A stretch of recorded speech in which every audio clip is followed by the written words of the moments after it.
नमस्कार साथियों, स्वागत है आपका हमारे चैनल ज्ञानेंद्राज एकेडमी में। बच्चों, आज की जो क्लास है एसएससी जीडी इन परीक्षाओं के लिए है और जिसमें हम आपको 20 क्वेश्चन मैथ के देने वाले हैं। तो देखिए और प्रयास करिएगा क्वेश्चनों को लगाने का। और हम यहाँ पर क्वेश्चन आपको लगाने वाले हैं, उन क्वेश्चनों को देखिए, पहले सॉल्व करने का प्रयास करिए। कोई भी बच्चा हो, चाहे जीडी का हो चाहे एसएससी 10+2 का बच्चा हो, ये भी प्रश्न हल करेगा। ऐसा नहीं है कि केवल जीडी की क्लास है। देखो पहला प्रश्न क्या कहता है।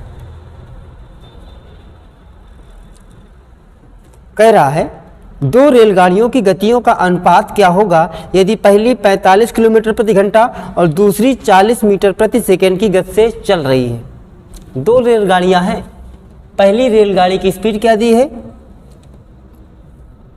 45 किलोमीटर प्रति घंटा दे रखा है और दूसरी रेलगाड़ी की चाल है 40 मीटर प्रति सेकेंड। इनका रेशियो पूछा गया है।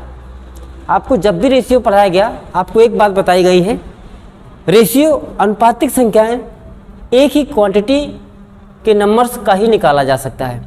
जैसे ग्राम किलोग्राम का कभी नहीं निकाल सकते हो। अगर किलोग्राम है तो आप रेशनल वैल्यू प्राप्त कर सकते हो वहाँ से। ऐसे यहाँ पर देखेंगे ये 45 किलोमीटर प्रति घंटा है, ये 40 मीटर प्रति सेकंड है। एक ही यूनिट में चेंज करना होगा आपको, तो कर लीजिए। इसे हम बनाएंगे क्या, 45 किलोमीटर प्रति घंटा था, मीटर बनाने के लिए 5/18 से मल्टीप्लाई कर देंगे। अनुपात यहाँ लिखेंगे 40 का। बताइए ये नंबर किसी से कटते हैं? बिल्कुल हाँ करते हैं। 5 से काटेंगे तो कितने बार कट जाएगा? 8 बार कट जाएगा। ठीक है, ये भी तो कटेगा। या 18 गुणा यहाँ करा लेंगे तो क्या बन जाएगा? 45 रेशियो 8 गुणे 18। 9 से काट देंगे, 9 दूनी 18, 9 पना 45। यहाँ बचा 5 रेशियो 8 दूनी 16। आंसर क्या आ गया? 5 रेशियो 16। ऑप्शन यहाँ पर गलत दिए गए। ठीक है, पढ़ते हैं हम अगले क्वेश्चन की तरफ।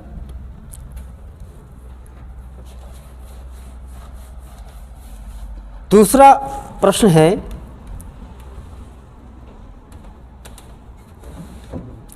कि दो बर्तनों में ए और बी में दूध और पानी की मात्रा क्रमशः 4:3 और 2:3 के अनुपात में है। दो बर्तन है बेटा, आपका बर्तन ए है, ये ए बर्तन हो गया। इसमें दूध और पानी का जो अनुपात है 4:3 में है। 4:3 ये आपका मिल्क है और ये आपका वाटर है।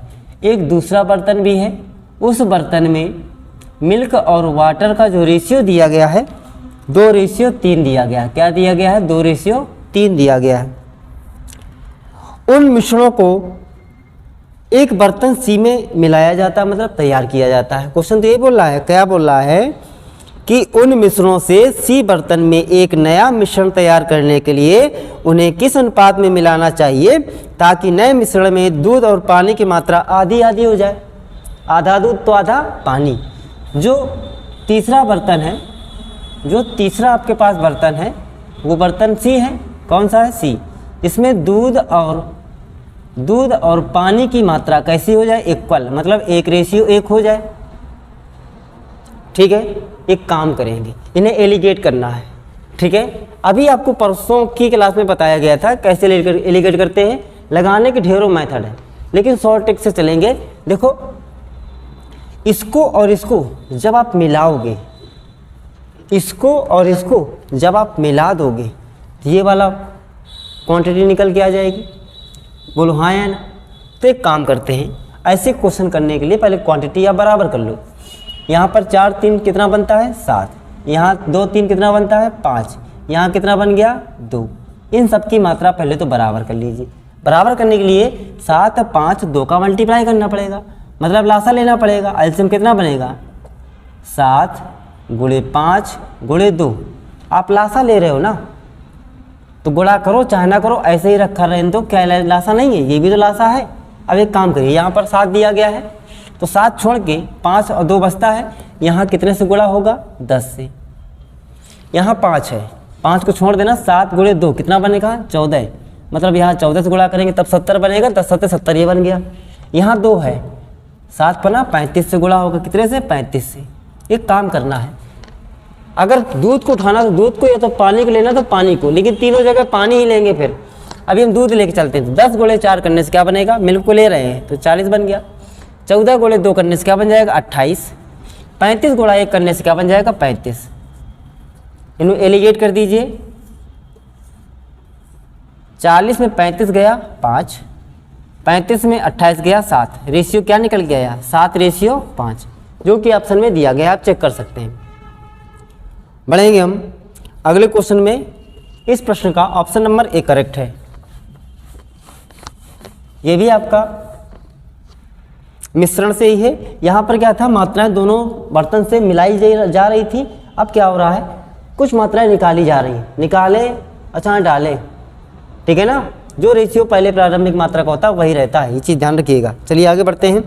एक बर्तन ए में कॉपर तथा सिल्वर को, एक बर्तन ए है जिसमें कॉपर और सिल्वर, ठीक है ना, एक बर्तन है जिसमें कॉपर और सिल्वर का अनुपात 5:2 दे रखा है। बर्तन बी में ये अनुपात कितना है, 8:5 है। किसका, कॉपर का और सिल्वर का।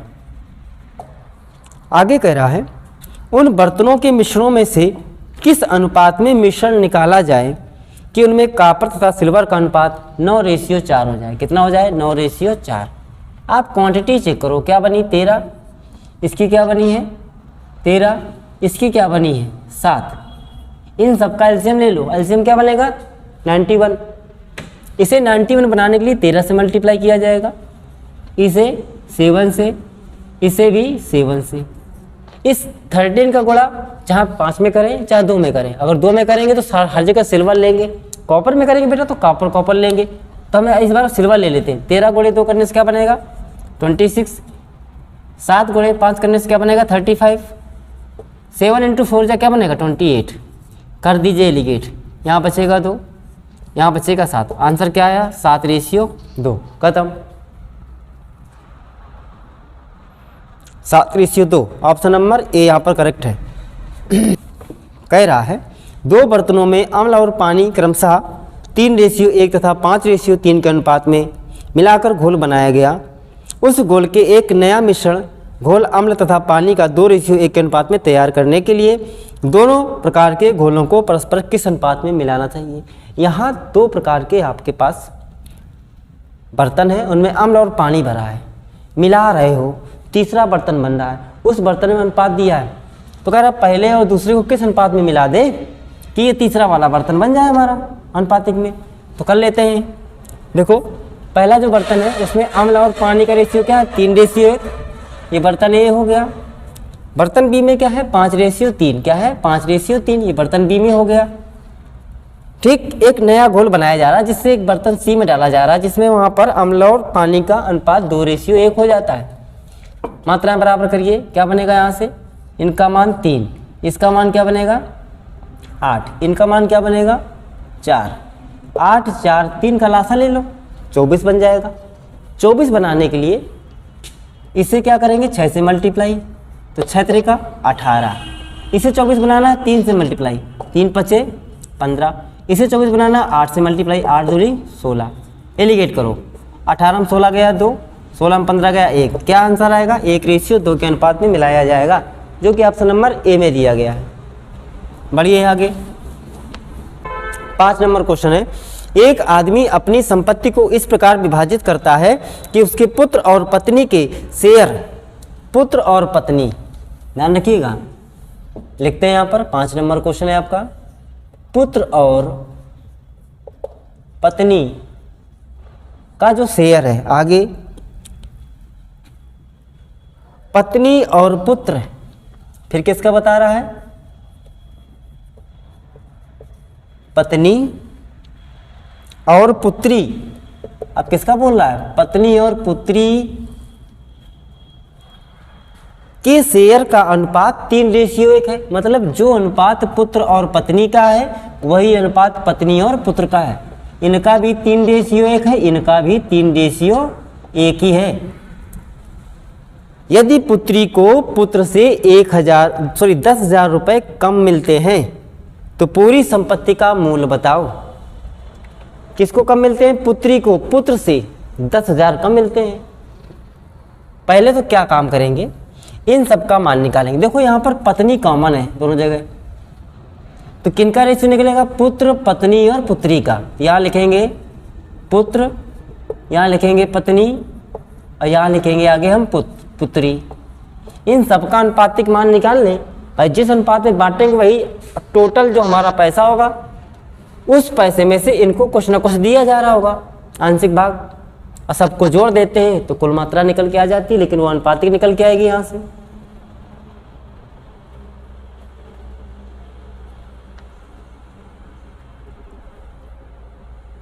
करेंगे क्या? जब भी ऐसा केस मिल जाए तो 3 का पहले गुणा 3 में कराओ, तो क्या बनेगा? 3 3 का 9। 3 इंटू 1 करेंगे क्या बन जाएगा? 3। 1 इंटू 1 कर देंगे क्या बन जाएगा? 1। क्या बन गया भैया? 9 3 1 का अनुपात आ गया। अब हम क्या करेंगे, अगर सबको जोड़ देते हैं तो कुल जो संपत्ति हो रही है कितनी बन रही है? 10 बन रही है, और कुल संपत्ति 10 बन रही है, तो इसी का मान पूछ रहा है कि कुल संपत्ति है कितनी, और कह रहा था कि यदि पुत्र को पुत्री से 10,000 रुपये अधिक मिले, या ऐसे कह सकते हैं पुत्री को पुत्र से 10,000 रुपये कम मिल रहे हैं, तो रेशियो में कितना कम मिल रहा है? पुत्री को 8 यूनिट कम मिल रहा है। रियल में कितना कम मिल रहा है? 10,000 रुपये। तो हमें क्या निकालना है? 10 का मान बताना है। कितने का मान बताना है? 10 यूनिट का मान बताना है। 8 से यहाँ भाग कराएंगे, बट्टी में 8 और गुणे 10 कर देंगे। गुणा कराइए, 8 एकम 8, 2 बचेगा, 8 दूनी 16, 8 पंच 40। आंसर आ गया, कितना आ गया? 12,500 रुपये उसकी कुल संपत्ति थी। कितनी थी? 12,500 रुपये। लेकिन यहाँ 12,000 तो दिया नहीं गया कहीं पर भी। ओहो, ये गलत हुआ, यहाँ पर गलत हुआ। 9 1 10 10 3 13 बनेगा। क्या बनेगा? 13। कितना बन रहा है यहाँ से? यहाँ पर मान बन रहा है बेटा 13। कितना बन रहा है? 13 बन रहा है। हमें 10 का मान नहीं 13 का मान बताना है। अच्छा, 8 यूनिट का मान अगर 10,000 है तो 1 यूनिट का मान क्या बनेगा? 8 से डिवाइड करेंगे, 8 एकम 8, 2 बचेगा, 8 दूनी 16, 8 पंच 40, इतना आ गया। 13 का मान बताना है। 13 का मान बता दीजिए। 1250 में 13 से मल्टीप्लाई करने से क्या बनेगा? 13 से 0 करेंगे 0, 13 गुणे 5 65, 6 26 6 32 हासिल 3, 13 3 16। कितना आया? 16,250 रुपये उनकी कुल संपत्ति का मान था। ये हमारा हो गया कौन सा क्वेश्चन? 5 नंबर बेटा। 6 नंबर क्वेश्चन देखेंगे। कह रहा है यदि ए का 60% बराबर है बी के 30% के। ए का मतलब गुणा 60% माने 60/100, ना लिखो 100, सीधे परसेंट का चिन्ह लगाओ।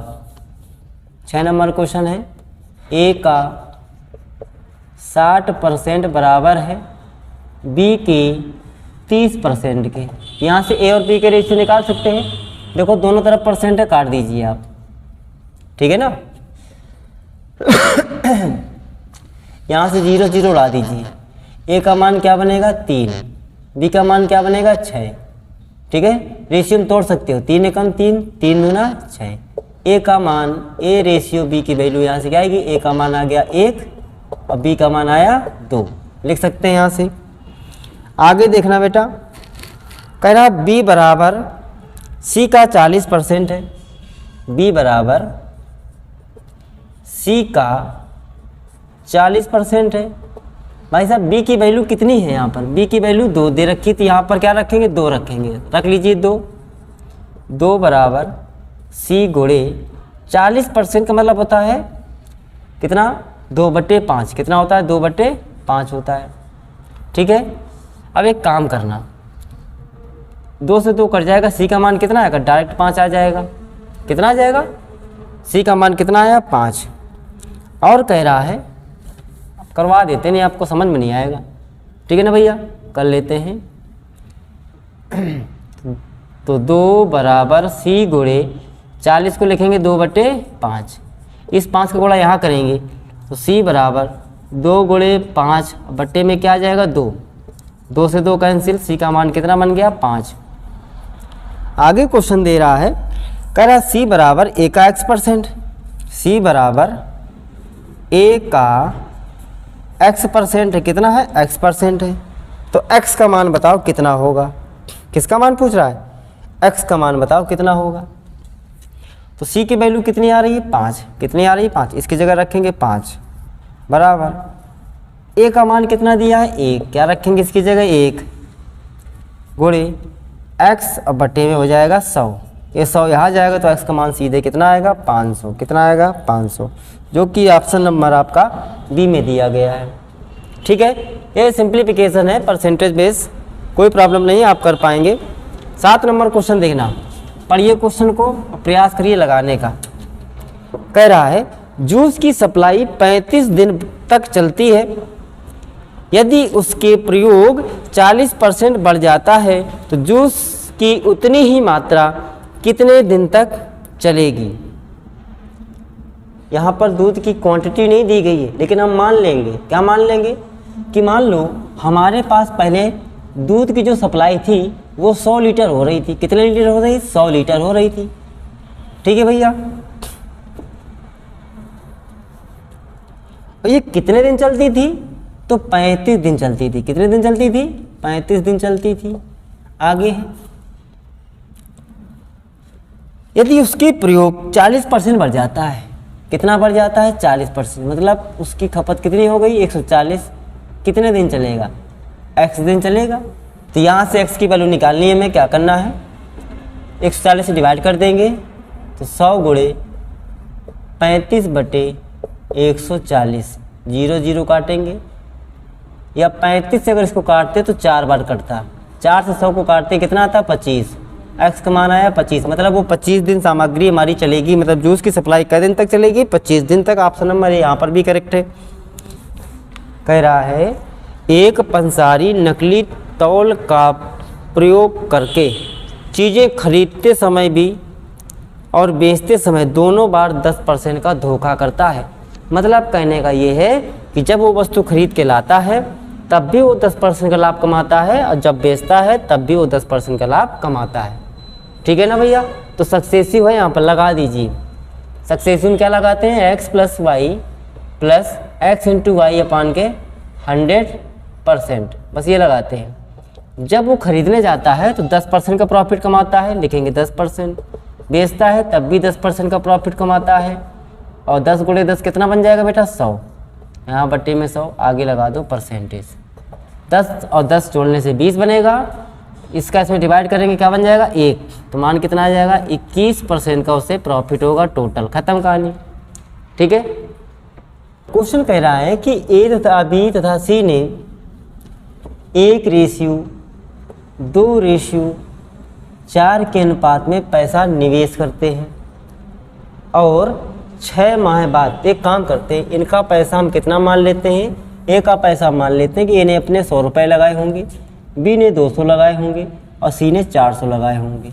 ठीक है, तो भाई साहब ए ने अपने पैसे ये 600 रुपये 100 रुपये 6 माह तक के लिए लगाए केवल, और उसके बाद ये क्या करता है फिर अगले 6 माह में अपने जो पैसे लगाए थे उसका 50% बढ़ा देता है, मतलब 150 रुपये लगाता है। कितना लगाता है 150, इसके 200 रुपये 6 महीने के लिए लगे रहे, लेकिन अगले 6 महीनों में वो क्या करता है अपनी जो राशि थी उसका डबल निवेश कर देता है। तो अब पैसे कितने लग गए उसके 400।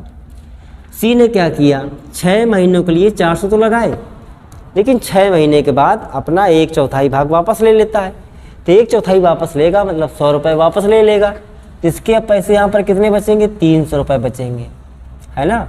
हल कर दीजिए इसे, 100 गुणे 6 क्या बन जाएगा 600, 15 गुणे 6 क्या बन जाएगा 90, यहाँ पर 6 गुणे 200 1200 बन जाएगा, प्लस यहाँ बन जाएगा कितना 2400, 6 चौको 2400 ये बन जाएंगे आपके, और 1800 यहाँ से बन जाएगा, जोड़ेंगे 9 में 6 जोड़ेंगे 1500 बन जाएगा, यहाँ से बन जाएगा आपका कितना 3600, यहाँ से कितना बन जाएगा 8 4 12, 4200, क्या बन जाएगा 4200। 0 से 0 हर जगह काट दीजिए। अब ये सारी संख्याएं 3 से कटने वाली हैं। 3 पचे 15, 3 से काटेंगे तो 12, 3 से काटेंगे तो 14। तो 5:12 और 14 के अनुपात में उन लोगों का प्रॉफिट होगा। यही हमारा आंसर है। बढ़ेंगे अगले प्रश्न की ओर। कह रहा है 800 रुपये की धनराशि 3 वर्षों में साधारण ब्याज पर 920 रुपये हो जाती है। यहाँ पर मूलधन आपको दिया गया है 800 रुपये।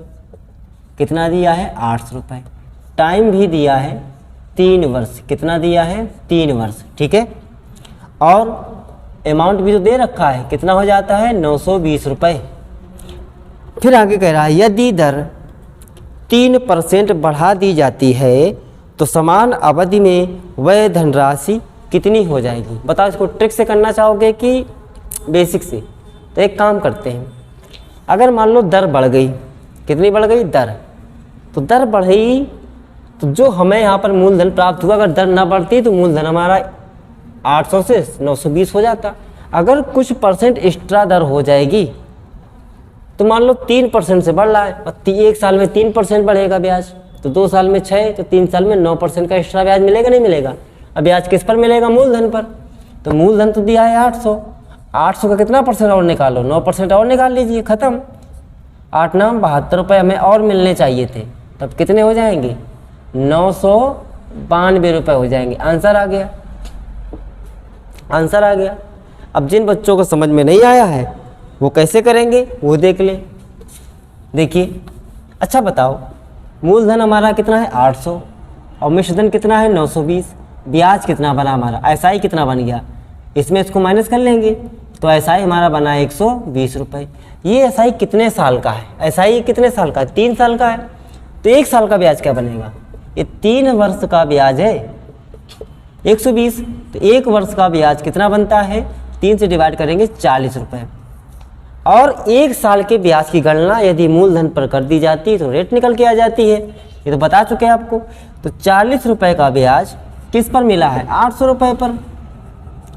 रेट निकालना है, 100 से गुणा करिए, दर निकल के आ जाएगी। 0 0 काटो, 8 का भाग करेंगे, कितना आएगा 5%।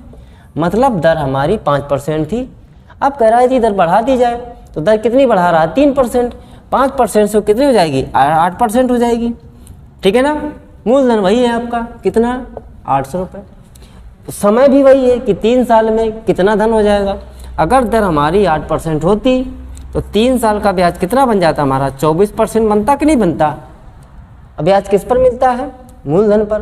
लेकिन हमसे मिश्रधन पूछा गया है, ये तो ब्याज है, मूलधन 100% होता है, तो टोटल मिश्रधन कितना बनेगा? 124%। सीधे आप क्या करें, 800 का 124% निकालें, डायरेक्ट आंसर आएगा। 8 चौको 32, 3 16 3 19 80 1 9, कितना आया? 992 रुपये। ये हमारा आ गया क्वेश्चन, ठीक है। प्रश्न का लेवल जो है आपके एग्ज़ाम का ऐसा ही रहने वाला है, क्योंकि कंप्यूटर बेस्ड मतलब सीबीटी टेस्ट होता है आपका, ठीक है ना। आगे क्वेश्चन कल करवाएंगे। अगर आपको क्लास अच्छी लगी हो तो लाइक करें, कमेंट करें और अपने दोस्तों में से शेयर भी करें। नमस्कार।